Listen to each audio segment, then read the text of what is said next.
ערב טוב, היום יום חמישי, ערב חנוכה, הדלקנו נר ראשון של חנוכה, שנת תשפ"ד. אני רוצה לדון בשאלה שמעסיקה אותי לאחרונה, וזו השאלה של המעורבות של ארצות הברית במלחמה שאנחנו מעורבים בה. אנחנו נמצאים במלחמת העצמאות, לכאורה מלחמת העצמאות שנייה, אבל למעשה המשך של מלחמת העצמאות הראשונה, וזאת מלחמה קיומית עבורנו. ויש לנו יחס מורכב עם ארצות הברית. מצד אחד, עזרה נדיבה, מספקים ציוד, מספקים פצצות, נותנים גיבוי במידה מסוימת, ושלחו לכאן צי גדול כדי לתת גיבוי צבאי, במיוחד כלפי לבנון, ונאום נפלא של הנשיא. מצד שני, ה-CIA מעורב כאן, שר החוץ בלינקן משתתף בישיבות של הקבינט, קבינט המלחמה כבר 7 פעמים הוא נמצא כאן, כלומר מעורבות בניהול המלחמה ושלילה במידה מסוימת של חופש הפעולה שלנו. האמריקאים כופים עלינו עזרה הומניטרית בהיקף גדול, שאין ספק שזה מחזק את החמאס וגורם להארכת המלחמה ומקשה עלינו בפתרון הבעיה. יש שם הגבלות על ניוד האזרחים וכל מיני דברים שמשרתים אינטרסים שלהם. עכשיו, לאמריקאים יש אינטרסים, הם צריכים אותנו נגד איראן, אבל הם גם רוצים שנחסל את החמאס ונוכיח את עצמנו, כי אז אנחנו בשבילם כאן כוח מקומי מאוד חזק שיכול לעזור להם. ויותר מזה, החמאס מסכן את כל העולם המערבי, ולכן אנחנו כאן נמצאים במלחמה למען העולם המערבי. אבל מצד שני אנחנו סובלים כאן מגבלות חמורות מאוד. והשאלה היא מה קרה? למה אנחנו כל כך תלויים וכל כך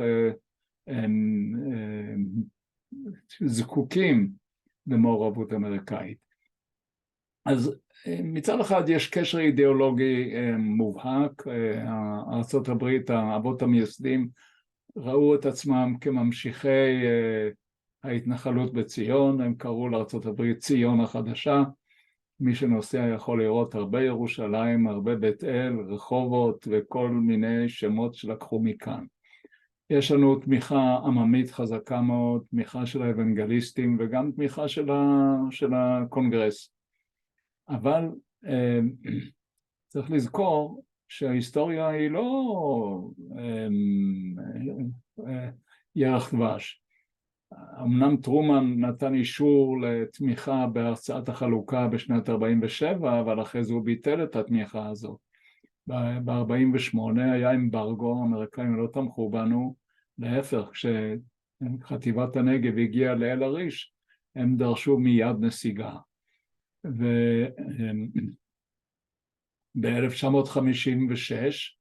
אייזנהאואר באכזריות גרם לבן גוריון לסגת מיד מסיני.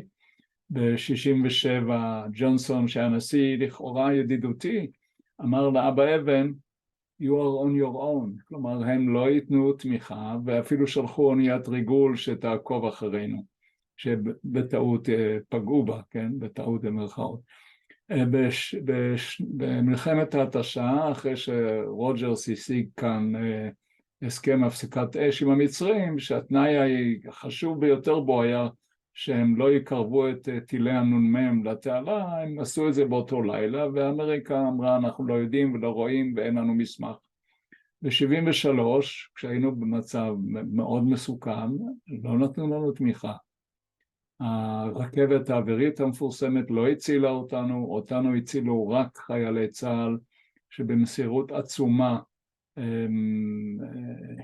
הדפו את הסורים והגיעו עד לשערי דמשק, ואני הייתי מפקד פלוגה בסוריה באותו זמן, והייתי במוצב שהיה הקרוב ביותר לנמל התעופה של דמשק, וגם רק אחרי שצלחנו את התעלה, כלומר אנחנו לא קיבלנו.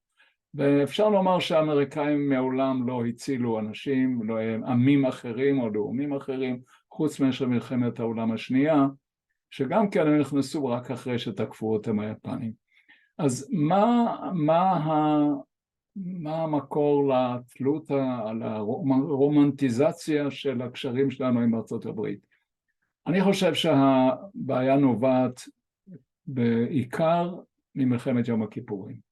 מלחמת יום הכיפורים, החלום של היהודי החדש מת. והציבור שהוביל את המדינה עד אז הפך את פניו, הפסיק את ההתיישבות, ובהזדמנות הראשונה הביא את הסכם אוסלו שנולד בתוך מלחמת יום הכיפורים. ההסכם הזה הוא סימן ברור מאוד לצורך שלנו בחסות של גורם זר, של גורם חיצוני, וזה ארצות הברית. הרוח של אוסלו גרמה לכך שגם בהמשך בוטלו פרויקטים ביטחוניים, למשל תעשיית המטוסים הופסקה, אחרי שייצרנו את הנשר ואת הכפיר, ופרויקט תל אביב עלה על שולחן הסרטוטים, וכבר בבנייה של אב טיפוס, ממשלת ישראל בעצמה ביטלה את הפרויקט, וגרמה לתלות מוחלטת בתעשייה האמריקאית. יותר מזה, אנחנו מקבלים סיוע כספי שנתי ביטחוני, אבל זה מחייב קניות בארצות הברית, כלומר זה פוגע בתעשייה המקומית. התוצאה היא שנסגרו קווי ייצור, הרבה תעשיות ביטחוניות נפגעו, ותהליכי פיתוח בוטלו, ואנחנו הפכנו יותר ויותר לתלויים ברכבת אווירית אמריקאית ברגע שיש מלחמה. זה לא בגלל האמריקאים, זה בגלל שכאן יש שינוי בחברה הישראלית, שינוי שהיה נוח מאוד להסתמך על התמיכה של האמריקאים, למרות שהיא לא מובטחת. וכך יוצא שאין מחסנים, אין מלאי של תחמושת, ומלכתחילה התכניות של הצבא בנויות על זה שתהיה רכבת אמריקאית. וזה מצב מסוכן מאוד, כי האמריקאים לא רואים את הדברים בדיוק כמונו. וההתמכרות שלנו לתלות באמריקה, שמגיעה עד כדי כך שהם יושבים בתוך תכנוני הקרבות, היא תוצאה של משבר ישראלי שהתחיל במלחמת יום הכיפורים.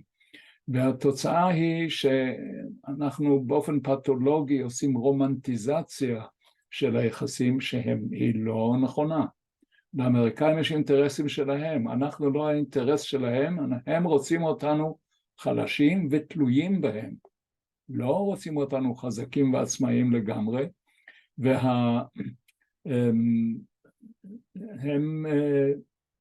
כשנתניהו ביקש ב-96 לבטל את הסיוע הצבאי הזה, שהוא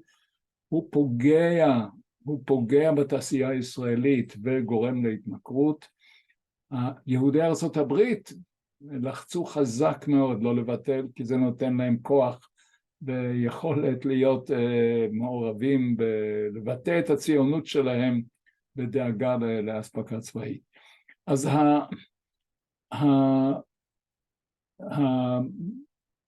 היתרון, הטענה שהאמריקאים נותנים לו יתרון איכותי היא גם כן לא נכונה, כי לא מספיקה, כי בסופו של דבר צבא קטן ואיכותי לא יכול לעמוד מול צבא גדול מאוד, אפילו שהוא קצת פחות איכותי. ראינו מלחמת יום הכיפורים שכמות הופכת לאיכות. ויותר מזה, התלות בארצות הברית הופכת להיות הצדקה לחוסר המעש. אז מה בעצם אנחנו צריכים לעשות? אנחנו צריכים לשנות את המנטליות, אנחנו צריכים לשנות את הגישה, במקום להיות חברה ששוקלת רק שיקולים של שוק חופשי וכדאיות כלכלית, אנחנו צריכים לדעת שאנחנו מהמרים על הקיום. וזה אומר שאנחנו צריכים לזכור שהאנטישמיות הממסדית בממשל האמריקאי היא קבועה, היא סכנה תמידית, ולעשות שינוי בתוכנו. קודם כל לעבור להיות חברה מגויסת, להיות מודעים לזה שאנחנו צריכים להיות נכונים למלחמה כל הזמן, וזה אומר להחזיק מלאים, לא להסתמך על רכבת אווירית, להחזיר קווי ייצור של התעשייה הביטחונית, לייצר את התחמושת, לייצר פצצות אפילו אם הן קצת פחות חכמות, אבל שנוכל לפעול באופן חופשי יותר, ובראש וראשונה לוותר מרצון על הסיוע הכספי הצבאי שקושר אותנו לתעשיות האמריקאיות ופוגע ביכולת הפיתוח של התעשיות המקומיות. ישראל היא מדינת הייטק, ויש לה יכולת גם לפתח דברים שעכשיו הסיוע הצבאי האמריקאי משתק אותם. ולכן כדי להיות יותר חופשיים ולפעול בחופשיות ולהיות מסוגל להילחם כמו שאנחנו רוצים ולא כמו שהאמריקאים רוצים, צריך לוותר על הסיוע, לחדש את התעשייה, לצבור מלאים, לבנות גם בעניין חיל האוויר, לעבור יותר לייצור מקומי, ואז נוכל לפעול בלי ששר החוץ האמריקאי יושב בתוך הקבינט ואומר את זה תעשו ואת זה לא תעשו ותכניסו כך וכך דלק ולא כמו שאתם רוצים ותיתנו לחמאס, נכון, החמאס יתחזק. כל הדברים האלה אנחנו צריכים להשתחרר מהם. אנחנו עומדים בפני אתגרים הרבה יותר גדולים עכשיו, כי גם מצפון וגם מדרום וגם ממזרח וגם מבפנים אנחנו בסכנה, ולכן אנחנו צריכים לחזור להיות יותר עצמאיים, ואת זה אנחנו יכולים לעשות, וזה שינוי בתפיסה שצריך לעשות אותו עכשיו. ועד כאן להיום, אם הדברים מעניינים ויש עניין לעקוב אחרי השידורים האלה, אז אפשר לעשות מנוי על הערוצים, ערוץ היוטיוב והטלגרם שלי, ששם אפשר לקבל את הסרטונים הבאים. תודה וחנוכה שמח לכל עם ישראל, ובמיוחד לחיילים שעושים עכשיו עבודה קשה ונפלאה בדרום הארץ וברצועת עזה. שלום, שלום.